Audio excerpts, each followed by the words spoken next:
केंद्र सरकार के बैंकों के निजीकरण के फैसले के खिलाफ बैंक कर्मचारी और अधिकारी 2 दिवसीय हड़ताल पर हैं। ग्वालियर में भी बैंक हड़ताल का व्यापक असर देखा गया।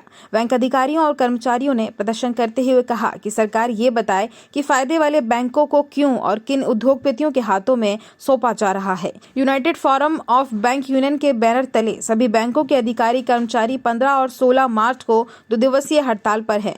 ग्वालियर में भी इस हड़ताल का असर देखा गया। महाराजबाड़े के स्टेट बैंक ऑफ इंडिया की बिल्डिंग के बाहर अधिकारियों और कर्मचारियों ने प्रदर्शन कर सरकार विरोधी नारे लगाए। कर्मचारी नेताओं ने कहा कि पिछले दिनों वित्त मंत्री ने सार्वजनिक क्षेत्र के 2 बैंकों के निजीकरण की बात कही थी, लेकिन अब मीडिया के माध्यम से मालूम चला कि सरकार bank of Maharashtra, central bank of India एवं इंडियन ओवरसीज बैंक को निजी हाथों में सौंपने जा रही है। उन्होंने मांग की है कि सरकार उन उद्योगपतियों के नाम सार्वजनिक करे जिनको ये फायदे वाले बैंक सौंपे जा रहे हैं। कर्मचारियों ने कहा कि सरकार बैंकों का निजीकरण कर उन उद्योगपतियों को फायदा पहुंचाने जा रही है जिन्होंने पहले से ही बैंक के करोड़ों रुपए डूबत खाते में डाल दिए हैं। यदि सरकार उन उद्योगपतियों से बैंक का डूबा पैसा ही वापस निकलवा ले तो न सिर्फ बैंकों को लाभ होगा बल्कि देश की अर्थव्यवस्था पर भी सकारात्मक प्रभाव पड़ेगा। कर्मचारी नेताओं ने कहा कि जब तक सरकार सार्वजनिक क्षेत्र के बैंकों का निजीकरण नहीं रोकती तब तक हमारा विरोध जारी रहेगा।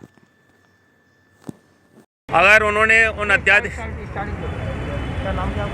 हेमंत गोस्वामी, मैं state bank of India award staff employees union का उप महासचिव हूँ ग्वालियर अंचल का, और एनसीबी से राष्ट्रीय संगठन सचिव हूँ। और हम लोग ये हड़ताल 15 और 16 की हड़ताल United forum of bank unions के बैनर तले कर रहे हैं, क्योंकि हमारे वित्त मंत्री ने अभी हाल ही के बजट सत्र में उन्होंने ये घोषणा करी थी कि हम 2 सार्वजनिक बैंकों का निजीकरण करने जा रहे हैं। लेकिन हमें आश्चर्य तब हुआ जब उन्होंने 2 की जगह 4 बैंकों के नाम उन्होंने मीडिया के माध्यम से पब्लिक में फ्लश कर दिए, जिससे हम सभी जो बैंक कर्मचारी अधिकारी हैं हम लोगों को सड़कों पर उतरना पड़ा और इसका विरोध करना पड़ा।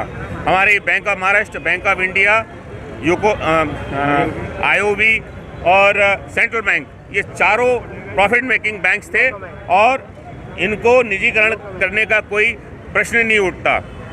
अगर